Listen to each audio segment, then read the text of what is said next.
عمرے کو سٹارٹ کرنا ہے، پہلے اچھی طرح دیکھ لیجئے حجر اسود کہاں ہے۔ حجر اسود کو معلوم کرنے کے بعد اب آپ نے استباء کرنا ہے۔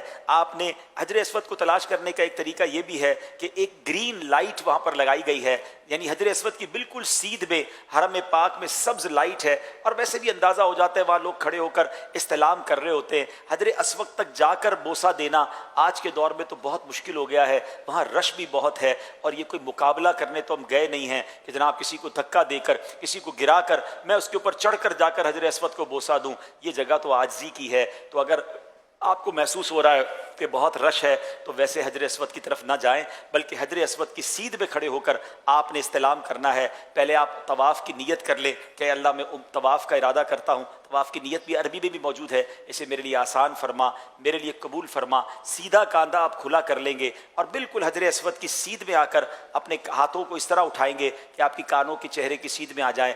بسم اللہ والحمد للہ واللہ اکبر والصلاۃ والسلام علی رسول اللہ۔ آپ حجر اسود کی سیدھ میں کر کے اپنے ہاتھوں کو بوسہ دیں گے۔ جیسے ہی بوسہ دیں گے تھوڑا سا آپ رائٹ پر آئیں گے اور اب آپ ٹرن ہو جائیں گے۔ آپ کے بائیں طرف کعبہ ہونا چاہیے، لیفٹ ہینڈ کی طرف کعبہ ہو، اور اب آپ نے طواف شروع کرنا ہے۔ یاد رہے جو پہلے 3 چکر ہیں اس میں آپ نے رمل کرنا ہے۔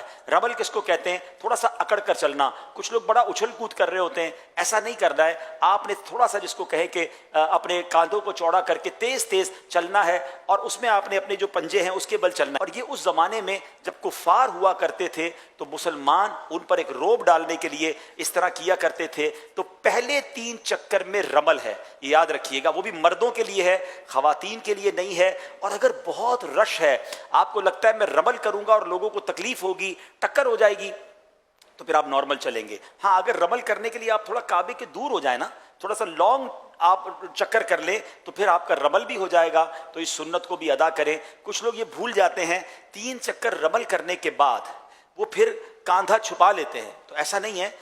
چکر پہلے طواف کے 3 چکر میں رمل ہے، مگر جو استباء ہے یعنی کاندھا کھلا کرنا ہے، یہ 7 چکر میں آپ نے کھلا رکھنا ہے۔ تو ہر بار آپ جب حجر اسود پر پہنچیں گے پھر آپ نے جو ہے وہ استلام کرنا ہے، اپنے ہاتھوں کو چومنا ہے، اور پھر اس کے بعد آپ نے چکر کرنا ہے۔ استلام 8 ہوں گے اور چکر 7 ہوں گے۔ طواف کی تسبیح 7 رکھیں، کیونکہ بعض اوقات انسان چکر بھول جاتا ہے، تو طواف کی تسبیح ہوگی تو آپ کو چکر یاد رہیں گے۔ اگر کچھ وظائف باندھ لیں کہ میں نے پہلے چکر میں یہ پڑھنا ہے، دوسرے میں یہ پڑھنا ہے، اور اس کی عادت بن جائے گی، تو پھر آپ کو چکر بھولنا جو ہے وہ مشکل ہو جائے گا۔ اچھا جیسے طواف کمپلیٹ ہوگا تو آپ نے سیدھا کاندھا پھر جو ہے، اب چونکہ نوافل پڑھنے تو آپ نے اس کو ڈھک لینا ہے۔ اچھا اب نوافل جو پڑھنے ہیں اس میں یہ آپ نے ضرور دیکھنا ہوگا کہ کوئی مکروہ وقت تو نہیں ہے۔ اگر جب نماز نہیں پڑھ سکتے تو اس وقت آپ نوافل پھر نہ پڑھیں، آپ بعد میں پڑھ لیں گے، مگر یہ نوافل پڑھنے ضرور ہیں، ٹھیک ہے۔ مسجد الحرام میں موقع نہ ملے تو اپنے ہوٹل میں جا کر بھی پڑھ سکتے ہیں، مگر بہتر یہ کہ مسجد الحرام میں پڑھیں، مقام ابراہیم کے پاس جا کر ہی، اور جناب بہت قریب جا کر ہی لوگ پڑھنے کی کوشش کر رہے ہوتے ہیں، اور اس کے لیے بعض اوقات طواف بھی روک رہے ہوتے ہیں، ایسا نہیں کریں گے، وہاں بہت رش ہوتا ہے۔ آپ کو جہاں جگہ ملتی ہے آپ جو ہے وہ نماز طواف ادا کر لیں، اور جب نماز طواف ادا ہو گئی، 2 رکعت نفل آپ نے پڑھ لیا، تو اب ملتزم کی حاضری مستحب ہے۔ پہلے دعائیں کریں خوب، اب ملتزم کیا ہے؟ سبحان اللہ، کیسا پیارا مقام ہے کہ کعبے کے دروازے اور حجر اسود کے درمیان جو جگہ ہے، ایکچولی یہ 2-3 لوگوں کے کھڑے ہونے کی جگہ ہے، اور اگر وہاں موقع مل جائے سبحان اللہ تو خوب لپٹیں، اپنے جسم کو بھی ملیں، لیکن چونکہ وہاں لوگ اب عطر وغیرہ بہت لگاتے ہیں، تو بہتر یہ کہ ملتزم کی سیدھ میں کھڑے ہو کر دعائیں مانگ لیں، کیونکہ اگر وہاں خوشبو لگی ہے اور ہم جا کر اس سے لپٹیں گے، ہو سکتا ہے ہمارے احرام پر بھی خوشبو لگ جائے، اور احرام میں تو خوشبو نہیں لگا سکتے۔ تو بہتر یہ کہ بعد میں جب آپ احرام وغیرہ سے فارغ ہو جائیں تو اپنے گھر کے لباس کے اندر پھر جا کے کوشش کریں، اگر ایسا ٹائم ہو اس میں بھی یہ دیکھنا ہوگا کسی کو دھکے نہیں دینے، کسی کو تکلیف نہیں دینی، اگر تکلیف دیے بغیر آپ ملتزم سے لپٹ سکتے ہیں تو سبحان اللہ، یہ تو نبی پاک علیہ الصلوۃ والسلام کا انداز ہے کہ آقا نے اپنے چہرے کو لگایا، صحابہ یہاں آنسو بہایا کرتے تھے، تو آپ نے وہاں پر خوب دعائیں کرنی ہیں۔ ملتزم کی دعائیں بھی الحمدللہ رفیق الحرمین میں لکھی ہیں کہ وہاں کیا دعائیں کرنی ہیں۔ اس کے بعد پھر آپ نے جب ملتزم سے دعا وغیرہ سے فارغ ہو جائیں تو اب آپ آئیں زمزم شریف پینے کے لیے۔ سبحان اللہ، پہلے تو زمزم کا کنواں ہوتا تھا، اب وہاں پر کولر لگا دیے گئے، تو آپ کولرز کے پاس آ جائیں اور وہاں کر آپ زمزم پئیں، اور سبحان اللہ زمزم کی تو کیا بات ہے کہ نبی پاک علیہ الصلوۃ والسلام فرماتے ہیں ہمارے اور منافقین کے درمیان فرق ہے کہ وہ زمزم پیٹ بھر کر نہیں پیتے، تو زمزم پئیں، دبا کے پئیں، آئے ہائے، اور کعبے کو دیکھ کر تو زمزم پینے کا مزہ ہے، اس کا مزہ ہی اور ہے۔ بہرحال میرے پیارے اسلامی بھائیو، اب آپ فارغ ہو گئے، طواف سے، اب اگر تھکیں تو تھوڑا سا مزید حرم میں بیٹھ جائیں، اور فریش فیل کر رہے ہیں تو اب آپ صفا مروہ کی سعی کے لیے جائیں گے۔ صفا کا بورڈ لگا ہوا ہوتا ہے سعی کا، وہاں چلے جائیں، صفا پہ کھڑے ہو کر سعی کی نیت کریں گے، نیت کتاب میں موجود ہے۔ اس کے بعد آپ نے وہاں پر دعائیں کرنی ہیں۔ بہتر یہ کہ 25 قرآن پاک کی آیات جتنی دیر میں تلاوت ہوتی ہے اتنی دیر دعائیں کریں، یہ خاص دعاؤں کی قبولیت کا وقت ہے۔ اب صفا سے مروہ جو ہے آپ نے سعی کرنی ہے۔ بہتر تو یہ کہ اگر آپ کو موقع مل جائے کہ بیسمنٹ میں جہاں پرانی حدود اربع کے مطابق سعی ہے، اگر وہاں آپ کو موقع مل جائے تو وہاں جا کے سعی کریں تو وہ زیادہ ماشاءاللہ بہتر ہو جائے گا۔ صفا سے مروہ ایک چکر ہے، مروہ سے صفا دوسرا چکر ہے، پھر صفا سے مروہ تیسرا چکر ہے، مروہ سے صفا چوتھا چکر ہے، یعنی یہ 7 چکر پورے مروہ پر جا کر ہوں گے۔ شروع صفا سے ہوگا اور ختم کہاں ہوگا؟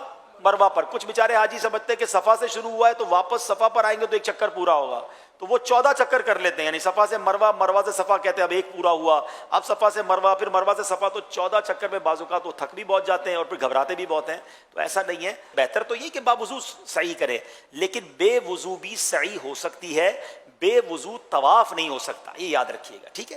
اچھا، اب آپ نے صفا مروہ کی سعی کرنی ہے، اس میں ایک خوبصورت چیز آپ نے یہ دیکھنی ہے کہ میلین اخضرین، گرین لائٹس آئیں گی تو وہاں آپ نے دوڑنا ہے، مردوں نے دوڑنا ہے، مگر اس دوڑنے میں بھی یہ خیال رکھنا ہے کہ احرام بھی سنبھلے، بے پردگی بھی نہ ہو اور کسی کو تکلیف بھی نہ ہو۔ رش ہے تو پھر آپ نارمل چال سے چلیں، آپ کو لگ رہا ہے جگہ ہے تو آپ دوڑیں گے، مگر مرد دوڑیں گے، خواتین اسلامی بہنیں نہیں دوڑیں گی۔ تو اب آپ جب 7 چکر پورے کر لیں گے تو سبحان اللہ، اب آپ کا عمرہ کمپلیٹ ہو گیا ہے۔ اب مرد جو ہے وہ حلق کریں گے، افضل یہ ہے کہ اپنے سر کے سارے بال منڈوا دیں، اس کے لیے نبی پاک علیہ الصلوۃ والسلام نے 3 بار دعا دی ہے، اور اگر قصر کرنا چاہتے ہیں تو اس میں احتیاط بہت ضروری ہے۔ مروہ پر ہی کچھ لوگ کینچی لے کے کھڑے ہوتے ہیں، ایک ادھر کٹ مارتے ہیں، ایک ادھر کٹ مارتے ہیں، کہتے ہیں آپ کا عمرہ ہو گیا، ایسا نہیں ہے۔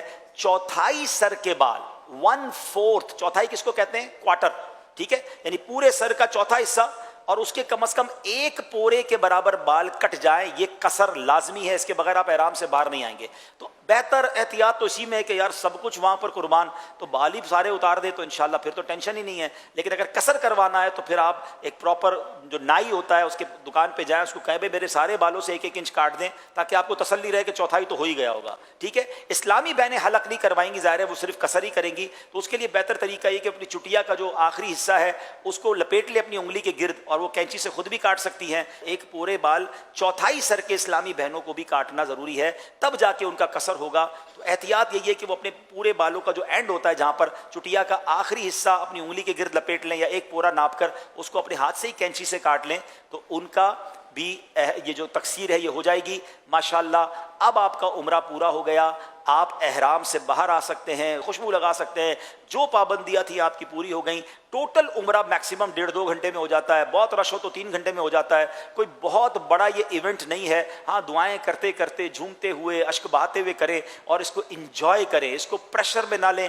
اب اس کے بعد آپ اپنے ہوٹل آ جائیں، اب آپ آرام کریں، غسل کریں، نمازوں کی پابندی کرتے رہیں۔